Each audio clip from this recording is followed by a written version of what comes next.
नमस्कार, वंदे मातरम। मैं हूं श्यामगिरी। आप देख रहे हैं हमारा चैनल मुद्दा भारत का। मुद्दा भारत का यानी मुद्दा आपका।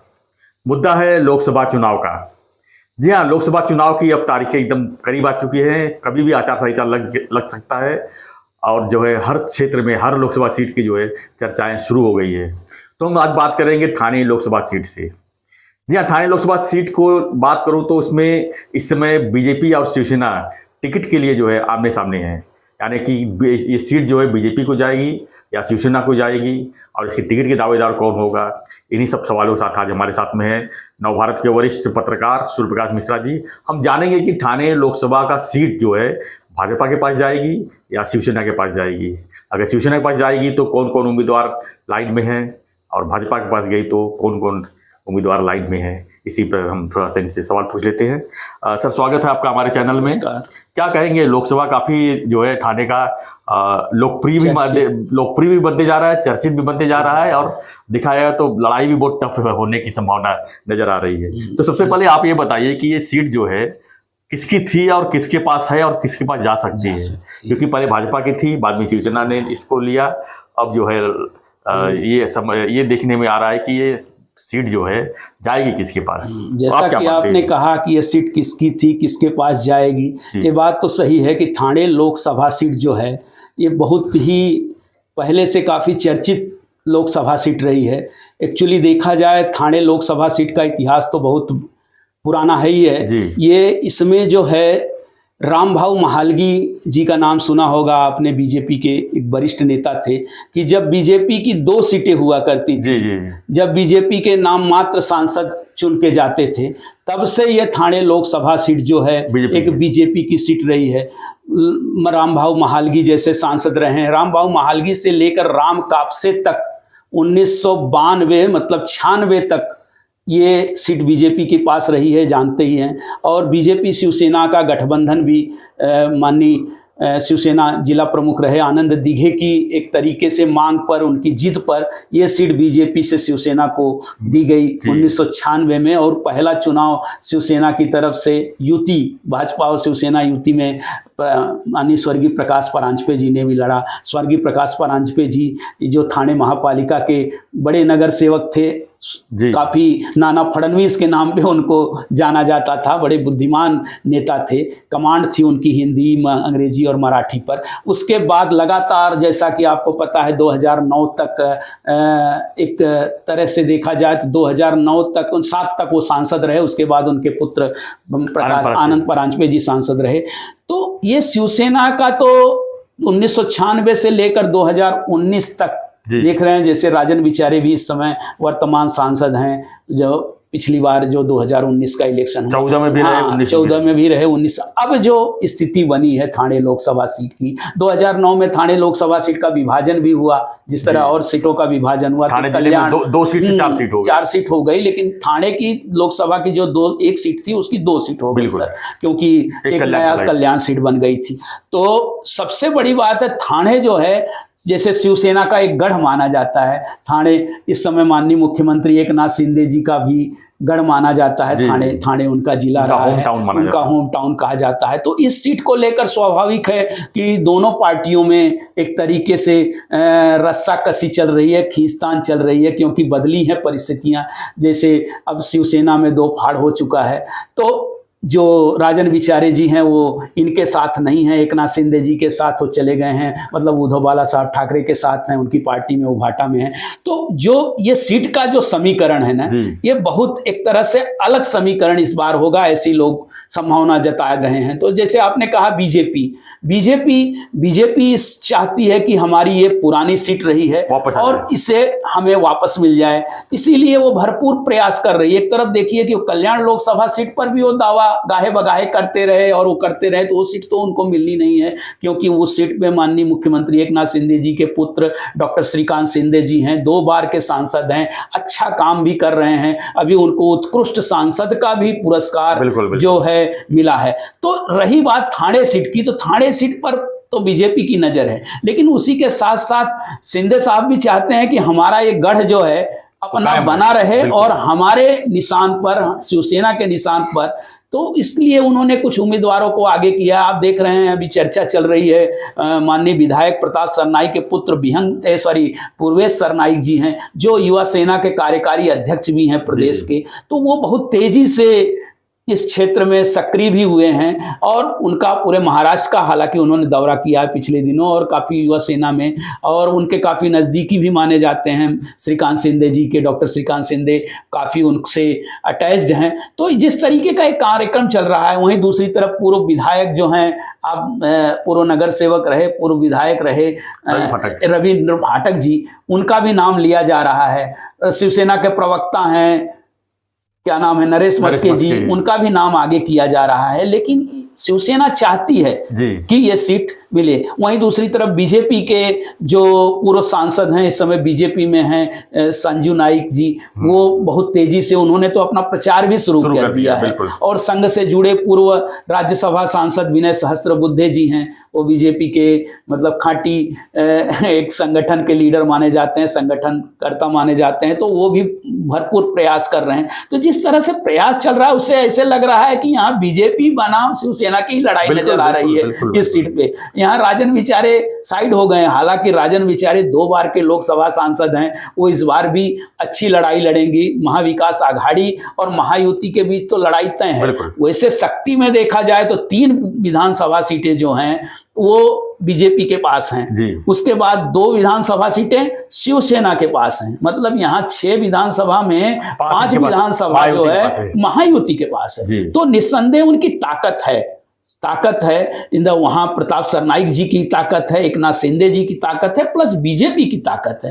तो ये सीट महायुति में जाएगी और महायुति इसको छोड़ना भी नहीं चाहेगी सीट पर, क्योंकि ये परंपरागत भी सीट रही है। शिवसेना बीजेपी की दोनों की भावनाएं इस सीट से जुड़ी हुई हैं, और जिस तरह से वो चाहते हैं कि भाई हम 400 पार होंगे, तो उस पर एक सीट पर उनकी नजरें हैं। मिश्रा जी, एक सवाल यहाँ पूछूंगा मैं राजन विचारे जी वर्सेस बीजेपी और शिवसेना दोनों में से मैं नाम कुछ देता हूँ। जैसे कि आपने बताया कि अगर राजन विचारे तो फिक्स है उनका सीट, उनको तो टिकट मिलना ही है। तो उनके सामने मजबूत फाइट करने के लिए और बीजेपी किसी भी हालत में सीट मतलब कि चाहे शिवसेना को मिले चाहे बीजेपी को मिले, उनको तो प्रेस्टीज रहेगा कि हम सीट निकालना है, कोई भी सीट को हल्के में नहीं लेंगे। तो जो कैंडिडेट है, कैंडिडेट भी बहुत मायने रखता है, चाहे वो कैंडिडेट पैसे से मजबूत हो, चाहे कैंडिडेट लोकप्रियता में मजबूत हो। तो ऐसे में आप किसको देख रहे हैं? नंबर 1 पे मैं चलो आपका नाम जो है ये पूर्वेश सरनाईक जी हैं। नंबर 2 पे रवि फाटक, नंबर 3 पे नरेश मस्के जी, हाँ ये। और बीजेपी में मैं संजू नाइक जी, और दूसरा विनय सहस्त्रबुद्धे जी का नाम लिया आपने, तीसरा संजय केलकर का भी नाम, संजय केलकर का नाम भी आता है। जी, बिल्कुल। 6 नाम में से आप जो है किसको आप देख रहे हो कि जो राजन विचारे सामने अच्छी फाइट दे सके और सीट निकाल सके? क्योंकि सीट निकालने वाली बात है, यहाँ पर फाइट करने की बात नहीं है। क्योंकि जो बीजेपी की टारगेट है 45 प्लस की, उसमें एक सीट ये जो है फूक के निकालेंगे। वो ये नहीं देखेंगे कि कोई नाराज होगा, कोई क्या होगा। वो ये देखेंगे कि किस पार्टी, कौन सी ऐसी पार्टी जो हमारा अभी 3 पार्टी हो गई इनके पास। अजीत दादा की पार्टी हो गई, अजीत पवार, शिवसेना की शिंदे साहब की हो गई, और बीजेपी खुद की पार्टी। तो वो बीजेपी ये नहीं देखेगी कि किसको हम सीट दे रहे हैं, वो ये देखेगी सीट कौन निकाल सकता है। तो आप चेहरों की अगर बात करें तो किसके मोहर लगा सकते हैं? दो नाम बताइए। आपने चेहरे की बात की, लेकिन मैं उसके ऊपर की बात करता हूं। चेहरे से ज्यादा इनके संगठन क्षमता की बात हो रही है। संगठन क्षमता जिसके पास है ना, तो वो ज्यादा प्रभावशीलता के साथ उसको आगे कर सकता है। जहां तक चेहरे की बात है, आप कह सकते हैं कि जैसे पूर्वेश सरनाईक हैं, ये एक युवा कार्यकर्ता हैं, युवाओं में के बीच में तेजी से लोकप्रिय हो रहे हैं। और उनके पास देखिए, उनके पिताजी विधायक हैं, उनका काम है, इनका थाने का, प्लस एकनाथ शिंदे जी का जो चेहरा है, और जो इनके काम थाने महापालिका में या और भी अगल बगल के क्षेत्रों में जो चल रहे हैं, तो उसका एक अलग असर पड़ेगा। दूसरी तरफ संगठन की बात करते हैं संगठन अगर इनके साथ भी आता है, जैसे आपने रविंद्र फाटक जी का नाम लिया, तो बिल्कुल रविंद्र फाटक जी पूर्व विधायक रहे हैं, नगर सेवक रहे हैं, दिघे साहब के काफी खास रहे हैं हाँ पहले। आनंद दिघे जी के खास और रहे उनके हैं। भी वो क्षमता रही और कि 5-5 6-6 नगर से बिल्कुल बिल्कुल जिता के देते हैं, क्षमतावान है ये सब जितने हैं। उसी तरह आप संजीव नाइक का भी नाम अगर बीजेपी से लेते हैं, संजीव नाइक जी तो सक्षम नेता हैं, गणेश नाइक जी, और उनका बोलते हैं ना नई मुंबई एक तरह से नाइक परिवार का एक गढ़ ही रहा है। हाँ, तो वो एक अलग चीजें हैं उनके पास। देखिए धन बल दोनों की चीजें चुनाव के परिप्रेक्ष्य से देखा जाए, लेकिन जो संगठन की क्षमता जो है, तो संगठन की क्षमता अगर दोनों मिलकर काम करेंगे तो निस्संदेह यह सीट महायुति के पक्ष में इसका पलड़ा भारी दिखाई दे। जैसे आपने कहा कि अजित पवार जी भी इस समय बिल्कुल वो हैं, हम ये भी चर्चा चल रही थी कि यह सीट हो सकता है, अगर अजित पवार जी की मांग थी आनंद परांजपे जी के माध्यम से कि आनंद परांजपे जी को दिया जाए। आनंद परांजपे जी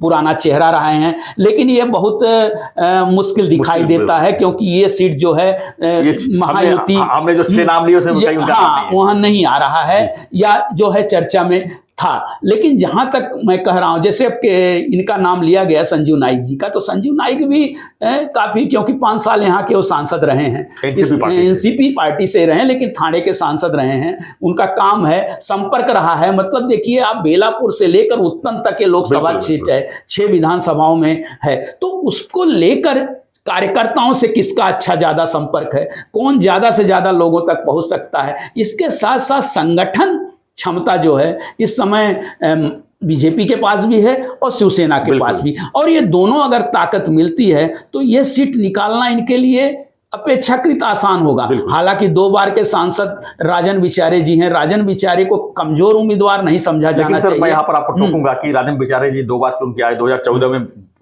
मोदी लहर थी, उसको कोई आप डिनाई नहीं कर सकते। 2014 में आप ऐसे सांसद बने जो कभी नगर सेवक भी चुन के नहीं आए हैं, आपने कई बार देखे होंगे। और 2019 में भी वही चीज थी, मोदी लहर का ही फायदा मिला उनको, और उन्होंने काफी डिफरेंस वोट से जो है आनंद परांजपे को हराया था। लेकिन अब जो है मोदी लहर उनकी तरफ तो नहीं रहेगी, निश्चित रूप से नहीं रहेगी। तो वही मैंने कहा, संगठन और मोदी लहर तो है ही है। मोदी लहर तो महायुति के साथ रहेगा, महायुति के साथ, तो महायुति चाहेगी, इसीलिए तो बीजेपी चाह रही है कि ये सीट जो है हमें मिल जाए और आसानी से हमारी जो है एक सीट पक्की हो जाए। यहाँ की थाने जिले में कम से कम एक सीट जो है भिवंडी की, और एक सीट हो सकता है पालघर सीट को लेकर वो समझौता कर दें कि भाई पालघर सीट जो शिवसेना को थी तो शिवसेना की रहेगी, लेकिन ये जो थाने की सीट है 2-2 सीटों पे समझौता हो सकता है। लेकिन शिवसेना चाहती है कि भाई मेरा गढ़, माननीय मुख्यमंत्री एकनाथ शिंदे जी भी चाहते हैं कि मेरा ये जो गढ़ है ये बरकरार रहे, और इसी में चल रहा है। हालांकि दोनों तरफ से दबाव है कि अब देखिए क्या फैसला होता है। निर्णय जो है बीजेपी हाईकमान और माननीय एकनाथ शिंदे जी को लेना है, तो ये किसके खाते में जाएगी।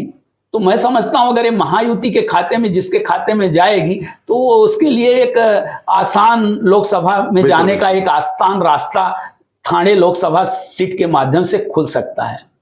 धन्यवाद मिश्रा जी। तो हम देख सकते हैं कि लोकसभा चुनाव जो एकदम करीब है, यानी देखा जाए तो अभी राज्यसभा चुनाव के बाद जो है पूरी तैयारी में लग जाएंगे लोग। और सीटों का बंटवारा यहाँ बात है कि अभी जो है स्थिति ये बनी हुई है कि कौन सा सीट किसके पल्ले में जाएगा, यानी किस पक्ष में जाएगा, उसके बाद फिर पत्ता खुलेगा कि किसको सीट मिलेगा। तो इसमें जो हम 6 नाम हमने चर्चा किए हैं, पहला नाम पूर्वेश सरनाईक जो शिवसेना, दूसरा रवि फाटक शिवसेना, तीसरा नरेश मस्के शिवसेना। अब आते हैं बीजेपी की तरफ, विनय सहस्त्रबुद्धे जी बीजेपी, संजीव नाइक बीजेपी और संजय केलकर बीजेपी। तो 6 नाम में से आप लोग भी बताइए कि ठाणे लोकसभा से ये 6 चेहरे जो है राजन बिचारे के सामने कौन टिक सकता है, कौन फाइट दे सकता है, कौन जीत सकता है। आपकी प्रतिक्रिया बहुत जरूरी है। तो हम ऐसे जो है रोज अब जो है लोकसभा के ऊपर हम चर्चा करते रहेंगे अलग अलग सीटों पर। तो आपकी प्रतिक्रिया की हमें जरूर इंतजार रहेगा। तो ऐसी खबरों के लिए बने रहिए। धन्यवाद सर, धन्यवाद। ऐसी खबरों के लिए बने रहिए हमारे साथ, देखते रहिए हमारा चैनल मुद्दा भारत का। चैनल को लाइक शेयर सब्सक्राइब जरूर करिए। धन्यवाद, जय हिंद।